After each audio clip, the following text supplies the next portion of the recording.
Se trata de Margarita Stolbizer, nació en Morón, fue diputada nacional, es diputada nacional por Juntos por el Cambio, presidenta del partido GEN y además fue candidata a presidenta de la Nación y a gobernadora de la provincia de Buenos Aires. Yo siempre digo lo mismo porque me encanta el básquet y además es mamá de Nicolás Laprovítola, gran jugador del Barcelona de España y de la selección argentina.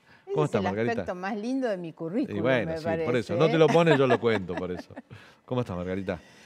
Bien, Viviendo estas horas claro, con el avión de Irán. En realidad sí es bastante difícil reconocer cuando uno dice, bueno, me va bien en el contexto de este país, de una Argentina que nos hace sufrir todos los días, ¿no? Hoy si tocamos solo las noticias del día es el avión iraní, la inflación, que estamos en un 60%. Digo, todos los indicadores interanual, económicos, yo decía cuando comenzaba la editorial, todos los indicadores económicos son tan malos que nos daría para hablar todo el programa de eso, pero la verdad que es tan grave lo del avión iraní. Y agrega a eso la decisión de la Oficina Anticorrupción de retirarse como querellante en la causa. Eso es un combo realmente muy preocupante. Creo que estamos en una situación de la Argentina tremendamente delicada, con un gobierno que además de que ya no da pie con bola y no tiene rumbo en las cuestiones económicas, sobre todo, lo que vamos viendo es que, bueno, o estamos en un gobierno de inútiles totales absolutamente o de cómplices. Ese es el tema. El gobierno tiene que demostrar, a esta altura prefiero que demuestre negligencia y no complicidad con el caso del avión lo que pasa es que las cosas no están desvinculadas unas de las otras. Todas estas cuestiones y este combo que decimos que se repite porque mañana van a ser otras 3 noticias, ¿no? La verdad es que nos muestra una Argentina cada vez menos previsible y después llegamos a los puntos de la inflación que sufren los más pobres en un país donde realmente se ha perdido la capacidad de recibir inversiones, de generar empleo, de producir. Todo tiene que ver con todo. El país de la impunidad es la Argentina, donde el retiro de la Oficina Anticorrupción tiene que ver con Irán. No nos olvidemos, y creo que vos lo marcabas muy bien, tu editorial fue, me parece que muy completo en este sentido. La verdad es que Argentina es un país que ha sufrido 2 atentados gravísimos, el atentado a la AMIA y posteriormente la muerte del fiscal. Entonces estas son cosas que no nos pueden permanecer indiferentes en un país como el nuestro, porque es el país de la impunidad. Y si a eso le agregamos que Argentina ha estado lamentablemente vinculada con Irán y con Venezuela en más de una oportunidad para ser partícipes en conjunto de una cantidad de negocios, porque no se trató simplemente de cuestiones de política internacional o de estrategias internacionales o de posicionamientos ideológicos. Muchas veces se trató de negocios económicos, en muchos casos ni siquiera se pudieron investigar. El fiscal Nisman incorporó eso en sus denuncias, en las denuncias que se empezaron a tratar y que todos sabemos cómo fueron cajoneadas. Es tremendamente grave esto, por eso lo del avión no se puede tomar como un episodio así nomás. Ahora, tal cual vos lo decís, cada vez que un funcionario habla es peor, mejor que se callen. Lo que aporta el jefe de la inteligencia en la Argentina es un escándalo. Nos dijeron que estaban transportando autopartes. La empresa donde teóricamente iban las autopartes lo negó, nunca se comprobó. No sabemos si esta gente entra como turista, como tripulante o como qué cosa, ¿no? Nosotros estamos haciendo un pedido de informe a muchos organismos, pues la verdad es que acá tiene que responder el ministro del Interior, sobre todo por migraciones, el de seguridad, el de defensa, el de relaciones exteriores, el de economía. O sea, hay una cantidad, yo diría que todo el gobierno está metido en eso, y obviamente inteligencia, tal cual vos lo planteabas. El episodio es tremendamente grave, lo sería en cualquier país, con mucha más razón lo es en la Argentina. Y el papel que está haciendo el gobierno es realmente lamentable y preocupante, ¿no? Pero el gobierno hoy está investigando esto, y esto es un escándalo con los iraníes y los venezolanos. No sabemos si el gobierno está investigando. No sabemos si está investigando, pero por lo menos tomó Claro. estado público porque Uruguay le negó el espacio aéreo. Por eso. Si no, ya no estaban en el país. Yo no sé si el gobierno está investigando algo. Hay un juez que ha tomado la causa, que ha hecho algo, veremos en qué queda todo esto. No sé qué investiga el gobierno, porque cuando vos escuchás a los funcionarios es como decir, bueno, no tienen alertas rojas, entonces no pasa nada.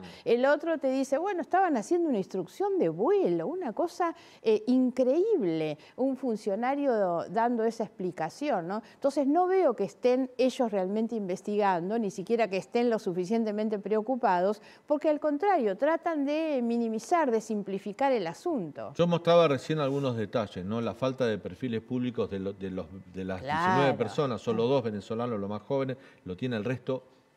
No están Pero eso parece como una investigación periodística, no como el resultado de una investigación oficial. Por supuesto que es una investigación periodística, claro. Y, por ejemplo, el dato, ¿no? Son 19 personas y secuestraron 18 celulares.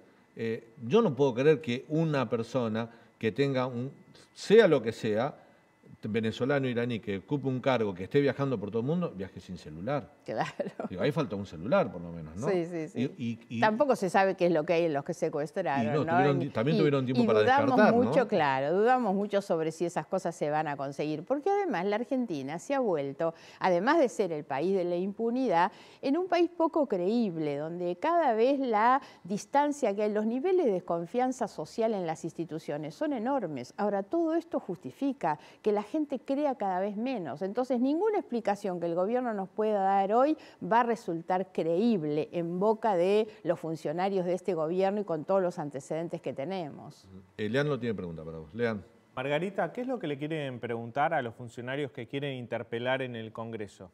Bueno, un poco estas cuestiones que está planteando, yo digo, desde lo mínimo que es en qué carácter esta gente entró, ¿no? ¿Qué participación tuvo el Ministerio de Relaciones Exteriores? O sea, es importante determinar las responsabilidades de las distintas áreas de gobierno sobre el episodio en sí mismo. Después vendrá si están o no investigando, pero en principio creo que es importante determinar de qué manera actuó cada uno de esos, porque esos tuvieron que haber tenido una actuación antes de que nos enteráramos de la noticia como nos enteráramos. Y sin embargo no sabemos nada. Da la impresión por momentos como que ellos vienen siempre atrás de las cosas, ¿no? Entonces lo que nosotros estamos buscando es la obligados por las circunstancias. Obligados por las circunstancias. ¿Y a vos qué te parece que es? Porque hay un montón de agencias estatales involucradas, un montón de funcionarios. Eso es a lo que me refería, claro. ¿Qué te parece que es? ¿Incompetencia de todos ellos o algún tipo de complicidad? Porque ahora Argentina se compró un problema que es este avión que está sancionado por los Estados Unidos. Claro. Hoy no estoy en condiciones de decirte si es una o es otra. Por eso lo que digo es hoy ambas cosas. Hoy pienso que son inútiles absolutamente, pero no dejo de sospechar la existencia de alguna connivencia o complicidad por todos los antecedentes que tenemos, no solo de ellos, porque muchas veces se habla y bueno, pero los iraníes, esto, lo otro. No, empecemos a pensar en este gobierno, Por eso hice referencia a la denuncia del fiscal Nisman, donde él claramente habla de los negocios y de la triangulación. Yo me acuerdo haber presentado, cuando se desechó la denuncia del fiscal Nisman, hice una presentación ante la Cámara Federal para que se investigue, porque yo justo había estado en Brasil y traje una revista de Brasil donde algunos funcionarios, exfuncionarios venezolanos de Chávez, que ahora estaban en los Estados Unidos, habían hecho una denuncia muy fuerte sobre una triangulación multimillonaria de dinero que Irán enviaba a la Argentina a través de Chávez, y que eso había originado un pedido de Irán a Chávez para que Chávez convenza a Cristina Kirchner que tenía que bajar los reclamos hacia Irán. Una triangulación que tenía, insisto, una base de estrategia o de acuerdos ideológicos, pero fundamentalmente económicos, porque lo que había en el medio siempre era dinero y negocios. Irán en ese momento pedía a Chávez que también buscara sobre la Argentina información nuclear, porque Argentina tiene también información nuclear. Yo estoy trabajando en estos momentos también con el tema armas nucleares. Argentina es el único país de América Latina que no ha firmado el Tratado de Prohibición de Armas Nucleares. Gravísimo en un momento como este en el que Rusia permanentemente está amenazando con usar esas armas nucleares. Esto también hay que ponerlo en el contexto de lo que estamos hablando. Por eso digo, las sospechas no son solo sobre los iraníes, son sobre los funcionarios que nosotros tenemos. ¿Qué te dice que esto suceda días después que el presidente Alberto Fernández vaya a la Cumbre de las Américas, defienda la dictadura de Nicolás Maduro, a la de Cuba también, por ende también a la de Nicaragua. El presidente dice, no, ahí tenemos diferencias, pero él habló de los 3 ausentes, eran las 3 dictaduras, Nicaragua, Venezuela y Cuba claramente, en un contexto donde la Cumbre de las Américas quería significar el valor de la democracia en la región, donde no se permitía a gobiernos autoritarios participar de un encuentro internacional. El presidente hace una defensa, critica al anfitrión por no haber invitado a esos países, y el dictador Nicolás Maduro le agradece al presidente desde Teherán, porque se encontraba en Irán, casualmente, y a los pocos días sucede esto. ¿Está todo relacionado y un cambio geopolítico? Nuevamente, ¿volvemos a girar hacia ese lugar? Mira, tengo obviamente una opinión sobre la participación de Alberto Fernández en la cumbre, pero no puedo hoy hacer una vinculación con este episodio. No me parece, o por lo menos no tengo ningún elemento para establecer una vinculación. Que ¿Y Maduro cuál es tu opinión sobre estuviera en Teherán? Bueno, la peor de las opiniones. Vos sabés que yo estuve participando en Los Ángeles en una cumbre paralela, por así decirlo, de parlamentarios, Cumbre de las Américas de Parlamentarios, donde justamente las cuestiones que se plantean es la necesidad de preservar y defender la democracia, porque los gobiernos autoritarios están siempre vinculados con el abuso de poder, los privilegios y la corrupción. En todos los casos es así y hay que defender la democracia, mejorar la calidad de la democracia. Ese es el desafío. Para nosotros fue muy importante, por primera vez se hace una reunión de parlamentarios. Lo del presidente Fernández fue en el punto del papelón, si pudiéramos llamarle de alguna manera, más allá de lo desastrosa que es la política internacional. Pero ir a la cumbre que convocan los Estados Unidos a decirle lo que tienen que hacer los Estados Unidos para defender gobiernos dictatoriales, sinceramente, es inconcebible. Pero yo insisto con que estas cosas no pueden pasar por la anécdota de lo que fue y dijo y que nosotros critiquemos. Hay que entender seriamente que eso se paga en ser un país cada vez más aislado, con menos inversiones, con menos posibilidad de negocios, por lo tanto, con menos empleo y más pobreza. No se sale de la pobreza con los subsidios, con los discursos, en realidad, si seguimos siendo un país que cada vez está más aislado del mundo y menos comprometido realmente a mejorar, porque lo que tenemos que hacer siempre es ver, bueno, cuál es el aporte. Discusión de boleta única de hace unos días. Yo no digo que nuestro sistema es malo. Ahora, que tenemos que mirar el mundo por donde camina para intentar mejorar, las instituciones están para ser mejoradas y en la Argentina parece que al contrario, siempre vamos hacia atrás. Bueno, hay un cambio, vos lo decías cuando comenzabas en la charla, lo tocaste muy por encima y me gustaría meterme un ratito en eso, que es la actuación de la Oficina Anticorrupción desde que asumió el gobierno de Alberto Fernández. Hoy la Oficina Anticorrupción se retira como querellante en la causa que se investiga, la obra pública de Lázaro Báez, en la cual Cristina Fernández de Kirchner es la principal acusada, la causa Vialidad. Pero no es la primera vez que la Oficina Anticorrupción se retira como querellante en causas contra la expresidenta Cristina Kirchner. Es como que, yo lo decía la semana pasada, lo escribí en La Nación, como que la Oficina Anticorrupción, desde que asumió Alberto Fernández, pasó a ser una parte del decorado del organigrama, no cumple con su función. De hecho, la denuncia o la carta de renuncias que hace Matías Culfas hubiese sido merecedora de que el presidente se la mande a la Oficina Anticorrupción para que investigue, por lo menos administrativamente, mínimo eso. Por supuesto. Pero bueno, vos sabés que yo soy sincera, aunque las verdades duelan, sí. Y la pérdida de oportunidad del gobierno de Macri para darle autonomía a la Oficina Anticorrupción, la estamos pagando ahora. No tener una Oficina Anticorrupción realmente autónoma, independiente del poder de turno, eso se debió haber modificado en el gobierno anterior y no se hizo. Y estas son las consecuencias. ¿Vos proponías poner la Oficina Anticorrupción bajo la órbita del Parlamento? No, tiene que ser un organismo autónomo, por supuesto, a tal punto no se hizo, pero no quiero ir sobre está bien, hacia atrás, porque es siempre una cuestión muy compleja. Yo no tengo problemas personales con nadie, pero que Macri haya puesto en la cabeza de la oficina a una persona de su amistad, absolutamente de amistad, y cambiar por decreto una ley que exigía un título de abogado para poner a alguien que no lo tenía, hoy son las consecuencias. Lamentablemente esa oficina dejó de ser lo que fue en el momento que se creó, que fue en el año 2000.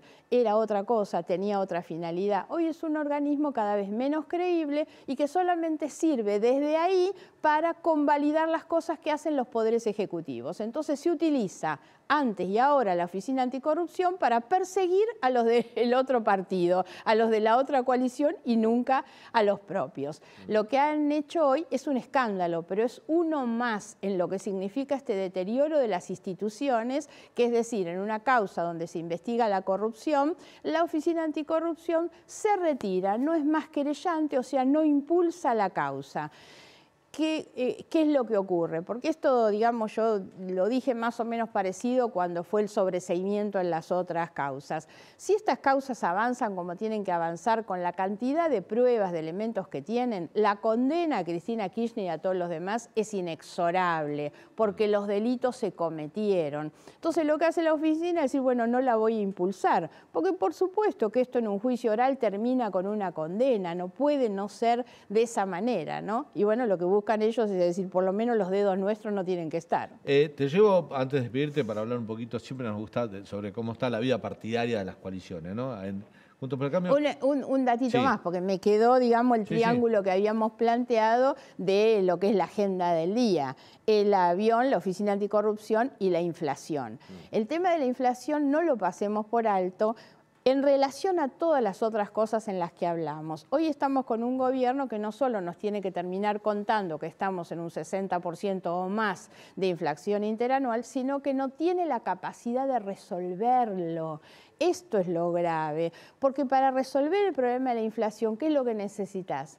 Estabilidad económica y política, equilibrio. Y este gobierno no tiene ni una cosa ni la otra. Están todos tan desequilibrados que es imposible pensar que puedan equilibrar la moneda, ¿no? Bueno, y por eso digo, tiene que ver con todo, y ahí voy a lo tuyo, porque lo cierto es que hoy la coalición opositora, ¿qué tiene que hacer? Tiene que prepararse para resolver eso. No podemos llegar al gobierno dentro de un año y medio sin saber cómo se resuelve el tema de la inflación. Bueno, perfecto. Un poco más de lo que yo te quería decir. La coalición opositora tiene grandes probabilidades de ser gobierno en el 2023. Para ser gobierno tiene que presentar un proyecto, estar de acuerdo, por lo menos todos ustedes que la integran, cómo derrotar la inflación, cómo generar empleo, 4 o 5 puntos vitales. Exacto.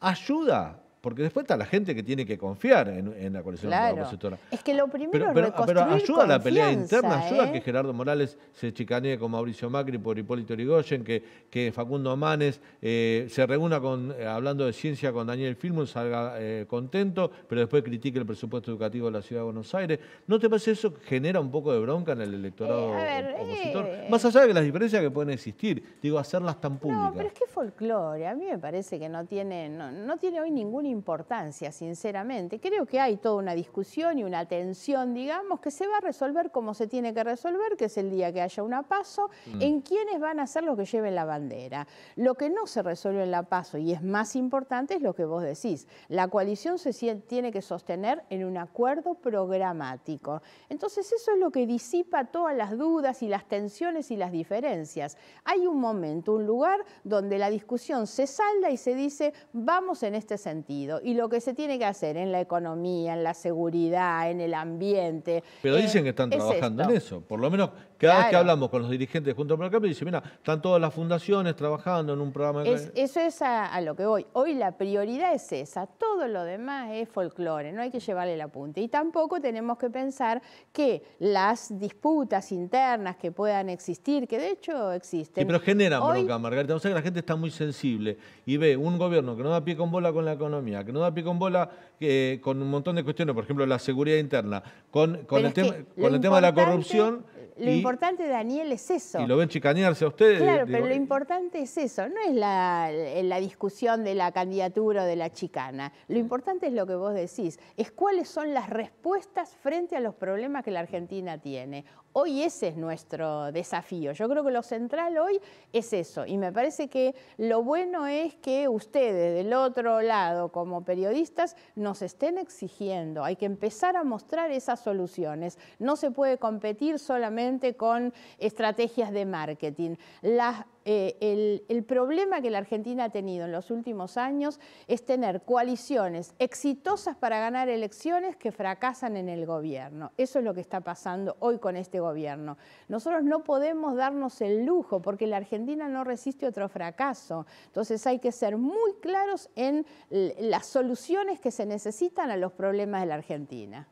Margarita, gracias por tu visita. Gracias por la invitación.